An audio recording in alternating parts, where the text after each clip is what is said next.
rien à perdre sauf leur vie, connaissent le pire de l'humanité. La cruauté, le chacun pour soi, l'abandon. Mais aussi le meilleur, l'entraide, l'amour et l'espoir, guidés par un rêve, une rage, l'Eldorado américain. Voici l'incroyable périple des migrants du Darien Gap. Premier jour, 6 heures du matin, au camp de migrants en bordure de la jungle.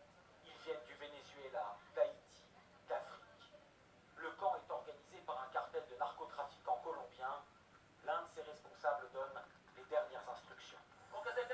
Soyez prudents, ne jouez pas aux super-héros. Celles qui sont enceintes, dites-le nous, parce que certaines accouchent en chemin et les bébés ne survivront pas. Nous avons choisi de traverser le Darien Gap de bout en bout avec Fernanda et sa fille et Manuel, des Équatoriens qui se sont liés d'amitié sur un bateau en arrivant en Colombie, et ils ont bien reçu le message. Je sais qu'il y a des crocodiles et qu'on va voir des morts sur la route. Si on se casse une jambe, si on a une fracture, c'est fini. Il n'y aura aucun secours, on restera au Darien, c'est marche ou crève. Mais pour nous, la pire des choses serait de rester là d'où on vient. Et c'est le signal de départ de ce marathon de tous les dangers. Ça y est, c'est parti pour plusieurs jours de randonnée extrêmement éprouvante au milieu de ces centaines de migrants qui vont affronter l'enfer vert dans l'espoir d'une vie meilleure. Ce petit bout de terre qui relie l'Amérique centrale à l'Amérique du Sud. 100 km de montagnes et de jungles infranchissables, d'où son nom, le Darien Gap, le trou du Darien. Chaque migrant doit payer un droit de passage de 350 $. C'est une énorme manne financière pour le cartel. Nos propres guides que nous avons payés ont très probablement dû reverser une partie de leur salaire aux narcotrafiquants. Des frais qui s'accumulent pour ceux qui ont déjà un long voyage derrière eux. Je viens d'Haïti en avion, de Haïti au Chili. Si nous arrivons aux États-Unis, la vie sera beaucoup plus facile pour nous. 10 heures de marche par jour. Fernanda souffre, comme Manuel. Mais leur volonté est inébranlable. De toute façon, j'ai pas le choix. Je ne peux plus retourner en Équateur à cause des problèmes. Il n'en dira pas plus pour l'instant.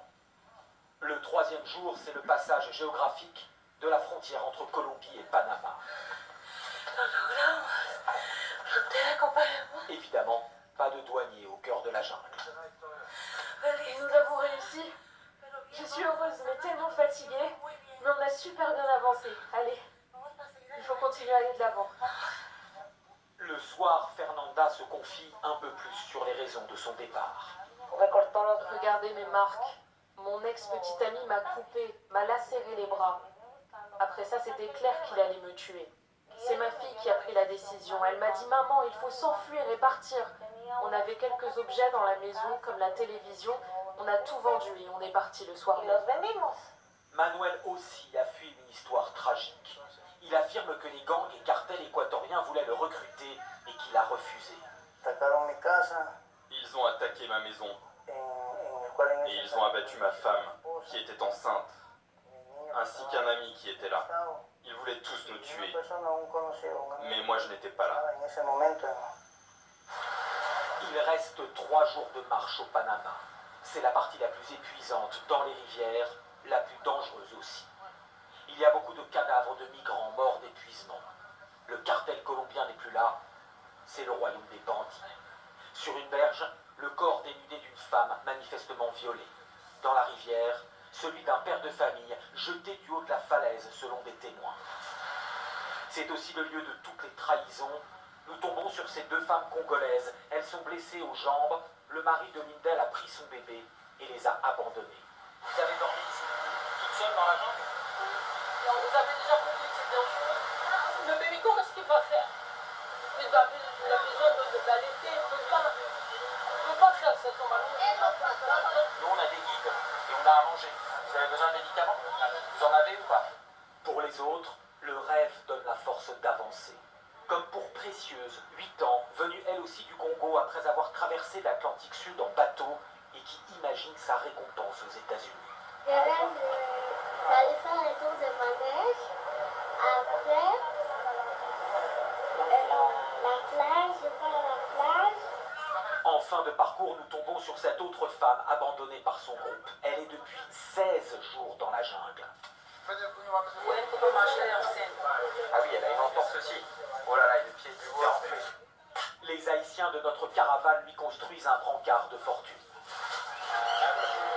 Après 5 jours de marche et un dernier tronçon en pirogue, c'est enfin l'arrivée au premier village panaméen.